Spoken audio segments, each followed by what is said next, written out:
Welcome back to Wellness Lenses. Today, we will talk about psychopathy, sociopathy, and narcissism, a subject that has interested and confused many of us.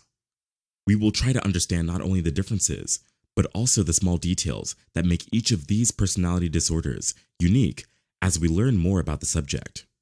Before we start this journey, I'd like to share a little secret with you. Knowing these terms can help us handle personal and professional relationships better. By the end of this video, you'll have learned things that you can use in real life to make your relationships with other people better. Before we go any further, let's agree that psychopathy, sociopathy, and narcissism are all psychological terms that are often used interchangeably. To make sense of this mess, let's break down each term and look at what makes it unique. Be sure to also check out our psychopathy and narcissism playlists below, as we go into many of today's points in more detail in some other videos.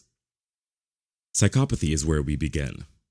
A personality disorder known as psychopathy is characterized by persistent antisocial behavior, decreased empathy, and bold disinhibited traits. In order to hide their lack of remorse or guilt for their actions, people with psychopathy often present a charming and manipulative demeanor. Moving on to sociopathy. A disregard for social norms and a lack of empathy are some things that both sociopathy and psychopathy have in common. Sociopathy, on the other hand, frequently shows up in a more impulsive and disorganized way.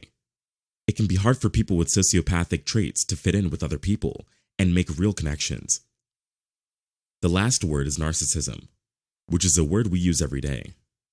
Narcissistic personality disorder, or NPD, is characterized by an exaggerated sense of one's own importance, a strong desire for admiration, and a lack of empathy for other people.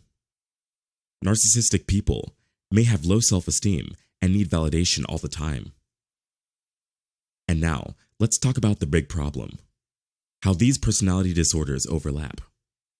It is important to know that these conditions have some things in common that make it hard to make a clear diagnosis. Some things that can be present in all three are a lack of empathy, manipulative behavior, and not caring about social norms. To figure out where these disorders come from, we need to take a quick look at neuroscience.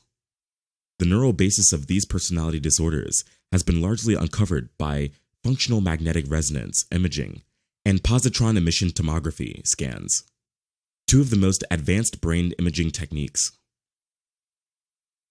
Functional MRI studies have shown that people with sociopathy often have problems with the amygdala, a brain area that helps us understand our emotions.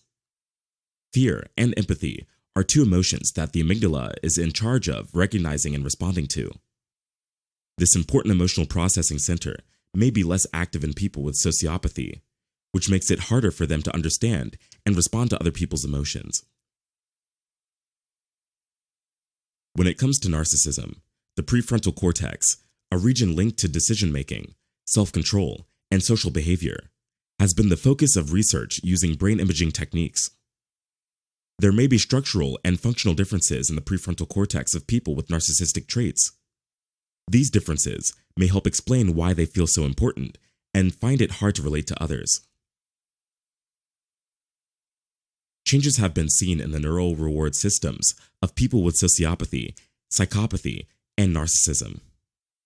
The ventral striatum is an important part of the brain's reward circuit, which processes pleasurable experiences and reinforces learning. People with these personality disorders may have problems with their reward systems, which can cause them to engage in impulsive and antisocial behavior because they are less aware of the effects of their actions. People with psychopathy often have less activity in the amygdala, which is a key part of the brain for recognizing and responding to emotions. This weakened amygdala response is thought to play a part in the lack of empathy that is common in psychopathic people. Problems have also been found in the prefrontal cortex, especially in the ventromedial prefrontal cortex. It is thought that this brain region plays a role in making decisions, moral reasoning, and controlling impulsive behavior. The difficulties these people face in processing emotions and making decisions that are socially acceptable are highlighted by dysfunction in these areas, which sheds light on the neurobiological basis of psychopathy. Personalities of people we refer to psychopaths, sociopaths, and narcissists are also shaped by their genes and their surroundings. A genetic predisposition to antisocial behavior can make it more likely for someone to develop psychopathic or sociopathic traits. An abusive or traumatic upbringing can also make this risk higher.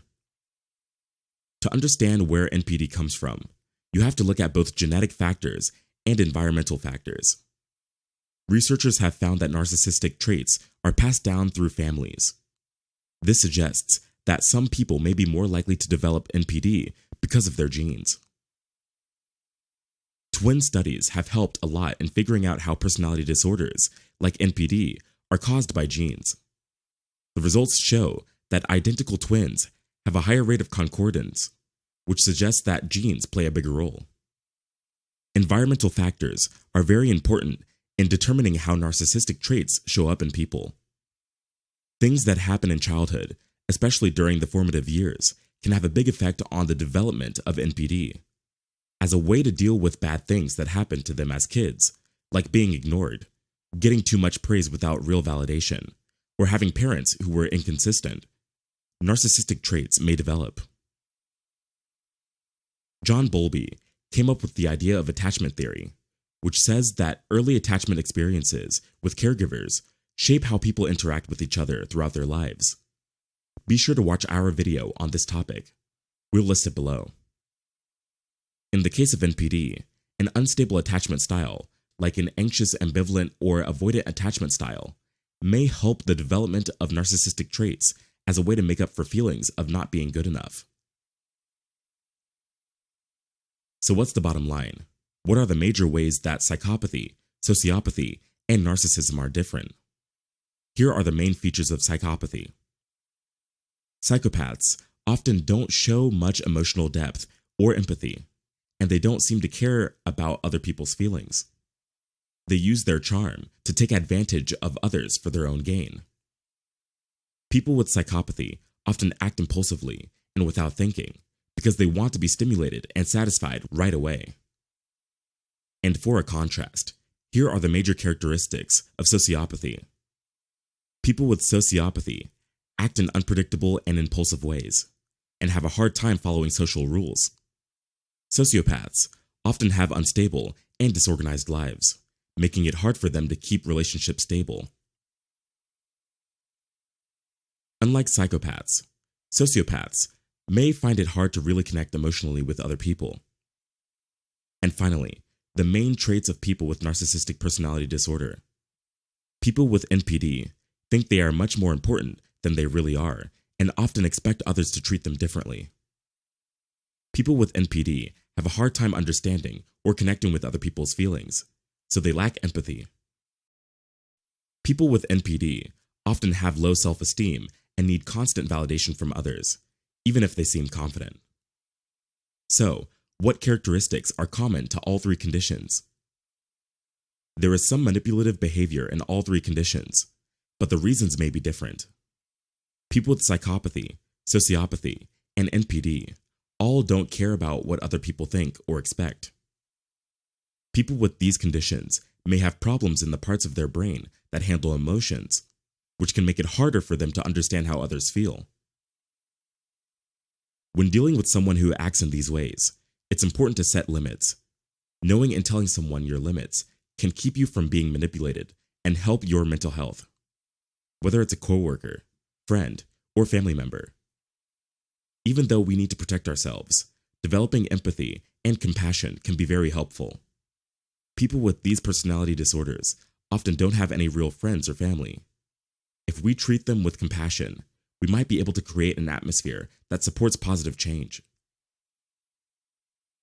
From start to finish, the path through psychopathy, sociopathy, and narcissism is difficult, but educational. With empathy and strength, we can handle the difficulties of relationships with others when we understand the complexities of these personality disorders. Thanks for coming with me on this trip. Remember that information is a powerful tool, and when we use it, we give ourselves the power to make connections that are healthier and more satisfying. See you in the next video.